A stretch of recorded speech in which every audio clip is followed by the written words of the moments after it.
Salut à tous, alors vous attendez avec impatience j'imagine le test du MacBook Air M2, manque de peau, Apple a commercialisé le MacBook Pro M2 en premier. Alors j'ai jamais vu autant de commentaires contre une machine Apple, quasiment tout le monde dit qu'il ne faut pas l'acheter. Alors malgré tout, elle est quand même intéressante puisqu'on a la nouvelle puce M2 d'Apple, vous allez voir, il y a quand même quelques belles petites surprises. Après c'est vrai que le MacBook Air, le tout nouveau, il le surpasse dans pratiquement tous les domaines, donc nous on va essayer de voir s'il reste un petit peu de pro dans ce MacBook Pro 13 pouces M2.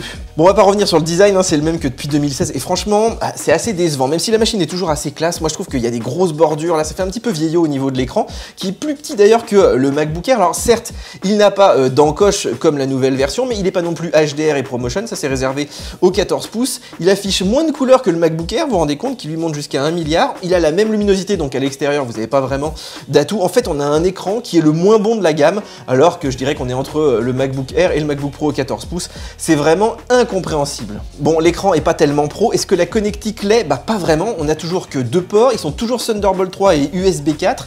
Ça, c'est comme le MacBook Air, on n'a pas de Thunderbolt 4, comme par exemple sur le 14 pouces qui permettent de mettre des docks, vous savez, avec plein de ports USB-C derrière. On n'a pas non plus de Wi-Fi 6E. Allez voir la petite vidéo que je vous ai faite, c'est la nouvelle norme du Wi-Fi qui va beaucoup plus vite. On peut pas mettre plus d'écran externe qu'avant, toujours un écran jusqu'à 6K, ça c'est vraiment dommage. On n'a pas non plus de lecteur SD, on n'a pas non plus de port HDMI, ça c'est réservé évidemment à la gamme supérieure. On n'a pas de MagSafe non plus, alors qu'il y en a sur le MacBook Air. Finalement, on a même moins bien que la connectique du MacBook Air, ce qui est encore une fois absolument aberrant. Bon, une caméra de MacBook Pro, ça doit être un petit peu pro. Et ben non, regardez, on est en 720p les amis. C'est absolument un scandale alors que le nouveau MacBook Air lui a du 1080. Alors là vraiment c'est incompréhensible, même si bon la qualité on va dire que ça va à peu près. Alors ils nous ont mis quand même des micros, là aussi d'un petit peu meilleure qualité avec de la réduction de bruit, notamment quand il y a des échos. Là il y a pas mal d'échos dans la pièce, donc on verra un petit peu ce que ça donne. Vous me direz ce que vous en pensez dans les commentaires. Mais très franchement, là encore, on n'a pas de vraie fonction pro. Là-dessus, on devrait avoir au moins du 1080, si ce n'est même du 4K. Mais bon, voilà, faut pas trop en demander. Alors les amis, est-ce que vous avez déjà pensé à prendre un VPN sur votre tout nouveau Mac M2? Alors pour ceux qui ne le savent pas, il s'agit d'un logiciel dispo sur iPhone, Android, Mac et PC qui va vous permettre de faire croire au site que vous êtes localisé dans un pays différent, ce qui vous permet par exemple d'accéder au contenu exclusif du catalogue américain de Netflix. L'autre intérêt, c'est de rendre votre connexion complètement invisible et sécurisée, notamment sur les réseaux Wi-Fi, que ce soit dans un hôtel, votre fac, une entreprise. Même votre fournisseur d'accès ne pourra pas savoir ce que vous faites et éventuellement limiter votre connexion. Ils ont même certains outils qui permettent de vérifier si vos données n'ont pas été compromises dans le dark web. Alors NordVPN, qui est notre sponsor cette semaine et on les en remercie, fait partie des leaders mondiaux dans le domaine, notamment grâce à plus de 5500 serveurs répartis dans plus de 60 pays, avec quelques fonctions inédites. Vous pouvez par exemple avoir jusqu'à 6 utilisateurs simultanés, une bande passante illimitée, une assistance 24 h sur 24 par chat en français, vous pouvez même tester le service pendant 30 jours, satisfait ou remboursé, et à l'occasion de l'été, vous pouvez donc bénéficier de 68% de réduction sur l'abonnement à durée limitée de 2 ans, soit 2,77 € par mois. Franchement, c'est le prix d'un petit café. En plus, on vous offre donc un mois supplémentaire si vous cliquez sur le petit lien qui est sous la vidéo. Et ne tardez pas les amis, car l'offre est à durée limitée. Bon, elle doit bien être pro sur le stockage cette bécane. Eh ben pas vraiment, regardez déjà, il est limité à 2 Tera, comme sur le MacBook Air. Moi je trouve qu'ils auraient pu au moins en mettre 4. Et puis pire, regardez, les débits ont été réduits, en tout cas sur notre modèle de base. Je vous l'avais déjà montré pendant le live, on passe de 2,5 à 1,5 gigaoctets seconde. C'est quand même pas rien par rapport au M1 qui est sorti il y a 2 ans. En fait, il y a des youtubeurs là qui ont découvert en démontant les machines qu'Apple avait enlevé une des 2 puces mémoire. Alors au moins sur cette version de base, mais apparemment c'est pas le cas sur les versions 512 et 1 Tera. Mais bon, quand même, perdre autant de débit pour les copies, pour un usage un petit peu pro, avancé, poussé, on voit quand même la différence suivant ce qu'on fait sur la machine. Et puis moi ce que je trouve c'est qu'ils auraient dû mettre 512 Go de base sur une machine professionnelle. Donc là vraiment Apple a encore une fois tout faux. Et alors là cette baisse de débit c'est quand même le pompon. Alors puisqu'on parle de stockage, donc vous avez envie de mettre des stockages externes, et ben manque de chance, Apple a toujours pas corrigé ces bugs de contrôleurs. Par exemple en USB-C à 10 gigabits, on est à 5 gigabits, ce qui est quand même assez incroyable, alors que chez Intel on avait vraiment tout le débit. On a aussi des problèmes avec les RAID Thunderbolt, des RAID professionnels, où on va décharger par exemple nos projets Final Cut Pro.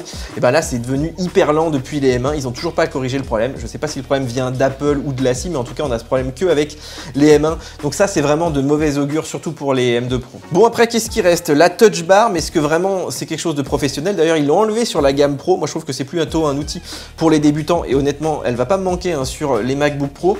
Alors par contre regardez les amis, j'ai testé l'autonomie, là on tient peut-être notre fonctionnalité pro puisqu'on gagne, regardez, quelques dizaines de minutes par par rapport au MacBook Pro M1 d'il y a 2 ans, donc ça c'est vraiment pas mal. Ça veut dire que le M2 il est assez économe sur de la lecture vidéo, en plus là regardez j'avais l'écran à 100%, on est presque à 10 heures, c'est absolument incroyable. Et puis aussi sur de la bureautique, donc globalement suivant les usages, le M2 sera assez homogène, donc ça c'est plutôt une bonne nouvelle. Et ça reste un argument face au 14 pouces, regardez qui est nettement en retrait, donc oui on a quand même la machine qui tient le plus longtemps de la gamme, bon au moins ça quoi.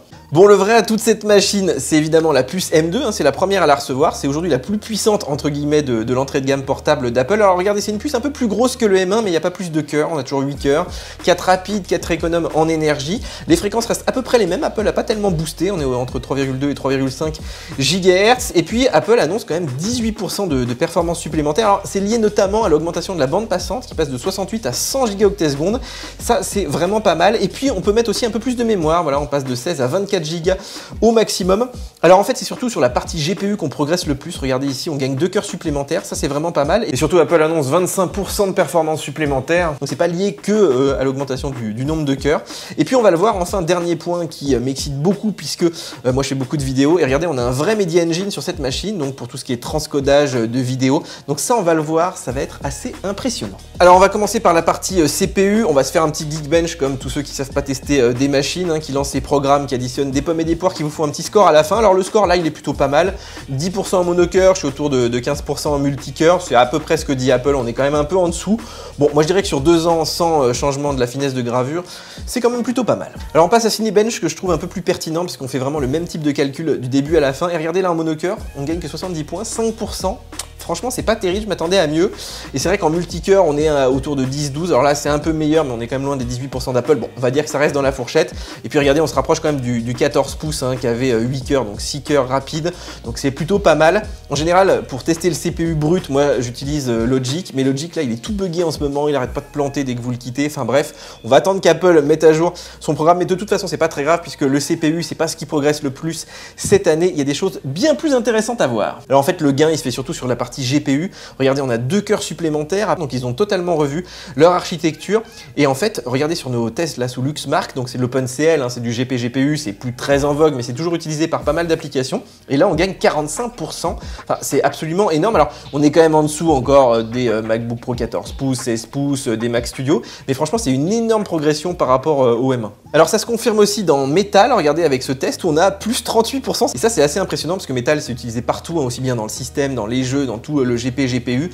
Là on se rapproche même des performances hein, d'un 14 pouces, on est plus si loin. Alors évidemment on est toujours loin des Mac Studio, même des MacBook Pro 16 pouces, mais sur de l'entrée de gamme d'avoir une telle progression d'une génération sur l'autre, c'est vraiment pas mal. Alors un autre test sous Metal avec GFX Bench, regardez on est autour de 30% de gain, ça c'est vraiment pas mal. J'ai aussi testé des jeux, alors il y a des jeux qui sont pas natifs comme la série des Tomb Raider, mais regardez on a gagné quand même 61% dans Shadow of the Tomb Raider, 145% dans Rise of the Tomb Raider, on est à l'équivalent d'une 5500 XT de l'iMac, donc c'est vraiment pas mal. Et puis alors j'ai quand même trouvé quelques jeux natifs, il y a toujours ce bon vieux WoW, vous vous rappelez sur le M1 en 1440p, les détails à fond, j'étais autour de 60 FPS, là regardez on passe à 80 voire même 90, hein, s'il n'y a pas trop d'unités à l'écran. Franchement on est des fois au-dessus de ce qu'annonce Apple, et le gain est vraiment très intéressant, même si ça reste une carte on va dire basique, hein, mais c'est vrai que c'est très appréciable d'avoir des performances graphiques comme ça sur une petite machine. Alors j'ai aussi testé des applis pro, par exemple Resolve la 17, hein, la dernière version, le gain est impressionnant. Alors ça dépend des filtres, mais regardez l'effet grain de film, là on gagne 30% de vitesse supplémentaire, c'est vraiment pas mal, d'autant que ça utilise aussi pas mal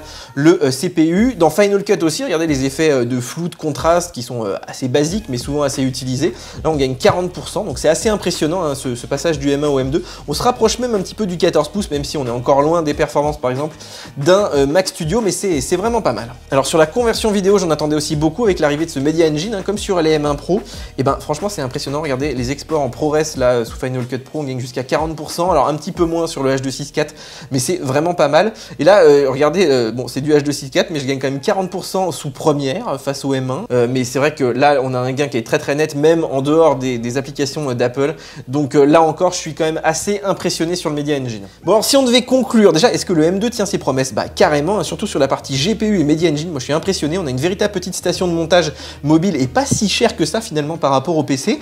Après est-ce qu'Apple a bien fait de mettre la puce M2 dans ce MacBook Pro? Bah moi je pense pas. Déjà parce que le MacBook Air là qui va sortir bientôt, il est pratiquement meilleur sur tous les plans et en plus il est un peu moins cher, donc bon, je comprends pas le délire.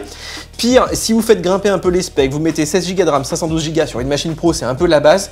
Là vous arrivez au tarif du 14 pouces, surtout si vous le prenez sur le refurb, c'est quasiment le même prix. Et sur le 14 pouces, regardez, vous avez un meilleur CPU, un meilleur GPU, le MagSafe, l'écran en ProMotion de 14 pouces, le HDR, les 4 ports Thunderbolt 4, la caméra en 1080, le HDMI, le SD, bref, pour moi il n'y a pas photo. D'ailleurs, allez voir la vidéo qu'on a fait avec June sur le sujet, mais vraiment le positionnement de cette machine, bah, je la comprends pas. Bon, on essaye quand même de trouver des raisons de prendre ce MacBook Pro plutôt que le MacBook Air M2. Bah déjà, si on est vraiment fan de la Touch Bar, c'est vrai que c'est le dernier à l'avoir. Il y a des gens qui me disent, bah moi je gagne du temps pour écrire, pour accéder à certaines fonctionnalités, la timeline, etc. dans Final Cut. Pourquoi pas? Donc ça peut faire un argument.